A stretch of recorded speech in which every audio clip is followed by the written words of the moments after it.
मत्स्य अवतार भगवान विष्णु के प्रथम अवतार हैं। मछली के रूप में अवतार लेकर भगवान विष्णु ने एक ऋषि को सब प्रकार के जीव जंतु एकत्रित करने के लिए कहा और पृथ्वी जब जल में डूब रही थी तब मत्स्य अवतार में भगवान ने उस ऋषि की नाव की रक्षा की।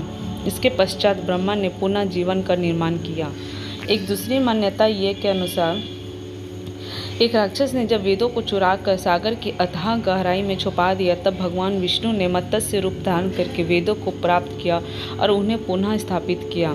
एक बार ब्रह्मा जी की असावधानी के कारण एक बहुत बड़े दैत्य ने वेदों को चुरा लिया। उस दैत्य का नाम हयग्रीव था। वेदों को चुरा लिए जाने के कारण ज्ञान लुप्त हो गया। चारों ओर अज्ञानता का अंधकार फैल गया और पाप तथा अधर्म का बोलबाला हो गया।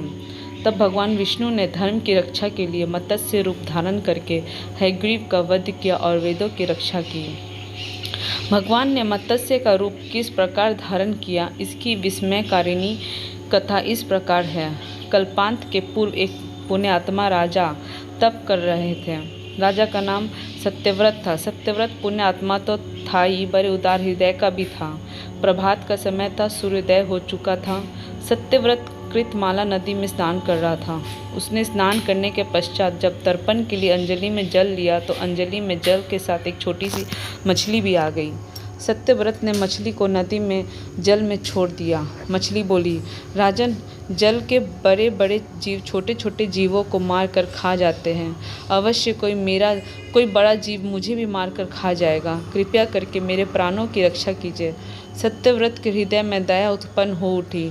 उसने मछली को जल से भरे हुए अपने कमंडलू में डाल दिया। तभी एक आश्चर्यजनक घटना घटी। एक रात में मछली का शरीर इतना बढ़ गया कि कमंडलू उसके रहने के लिए छोटा पड़ने लगा। दूसरे दिन मछली सत्यव्रत से बोली, राजन, मेरे रहने के लिए कोई दूसरा स्थान ढूंढिए क्योंकि मेरा शरीर बढ़ गया है। मुझे घूमने फिरने में बड़ा कष्ट होता है। सत्यव्रत ने मछली को कमंडलू से निकालकर पानी से भरे हुए एक मटके में रख दिया। यहाँ भी मछली का शरीर रात भर में ही मटके में इतना बढ़ गया कि मटका भी उसके रहने के लिए छोटा पड़ गया। दूसरे दिन मछली पुनः सत्यव्रत से बोली, राजन, मेरे रहने के लिए कहीं और प्रबंध कीजिए क्योंकि मटका भी मेरे रहने के लिए छोटा पड़ रहा है। तब सत्यव्रत ने मछली को निकालकर एक सरोवर में डाल दिया, किंतु सरोवर भी मछली के लिए छोटा पड़ गया। इसके बाद सत्यव्रत ने मछली को नदी में और फिर उसके बाद समुद्र में डाल दिया। आश्चर्य, समुद्र में भी मछली का शरीर इतना अधिक बढ़ गया कि मछली के रहने के लिए वो छोटा पड़ गया। अतः मछली पुनः सत्यव्रत से बोली, राजन, ये समुद्र भी मेरे रहने के लिए उपयुक्त नहीं है। मेरे रहने की व्यवस्था कहीं और कीजिए। अब सत्यव्रत विस्मित हो उठा। उसने आज तक ऐसी मछली कभी नहीं देखी थी। वो विस्मय भरे स्वर में बोला, मेरी बुद्धि को विस्मय के सागर में डुबो देने वाले आप कौन हैं? मत्स्य रूपधारी श्री हरि ने उत्तर दिया, राजन, हयग्रीव नामक दैत्य ने वेदों को चुरा लिया है। जगत में चारों ओर अज्ञान और अधर्म का अंधकार फैला हुआ है।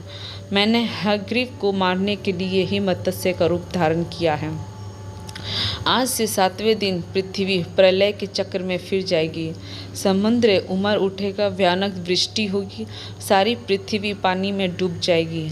जल के अतिरिक्त कहीं कुछ भी दृष्टिगोचर नहीं होगा। आपके पास एक नाव पहुंचेगी। आप सभी अनाजों और औषधियों के बीजों को लेकर सप्तऋषियों के साथ नाव पर बैठ जाइएगा। मैं उसी समय आपको पुनः दिखाई पड़ूंगा और आपको आत्म तत्व का ज्ञान प्रदान करूंगा। सत्यव्रत उसी दिन से हरि का स्मरण करते हुए प्रलय की प्रतीक्षा करने लगे। 7वें दिन प्रलय का दृश्य उपस्थित हो उठा। समुद्र भी उमड़कर अपनी सीमाओं से बाहर बहने लगा। भयानक वृष्टि होने लगी। थोड़ी ही देर में सारी पृथ्वी पर जल ही जल हो गया। संपूर्ण पृथ्वी जल में समा गई। उसी समय एक नाव दिखाई पड़ी। सत्यव्रत सप्तऋषियों के साथ उस नाव पर बैठ गए। उन्होंने नाव के ऊपर संपूर्ण अनाजों और औषधियों के बीज भी भर लिए। नाव प्रलय के सागर में तैरने लगी। प्रलय के उस सागर में उस नाव के अतिरिक्त कहीं भी कुछ भी नहीं दिखाई दे रहा था। सहसा मत्स्य रूपी भगवान प्रलय के सागर में दिखाई पड़े। सत्यव्रत और सप्तऋषि गण मत्स्य रूपी भगवान की प्रार्थना करने लगे। भगवान से आत्मज्ञान पाकर सत्यव्रत का जीवन धन्य उठा। वे जीते जी ही जीवन मुक्त हो गए। प्रलय का प्रकोप शांत होने पर मत्स्य रूपी भगवान ने हयग्रीव को मारकर उससे वेद छीन लिए।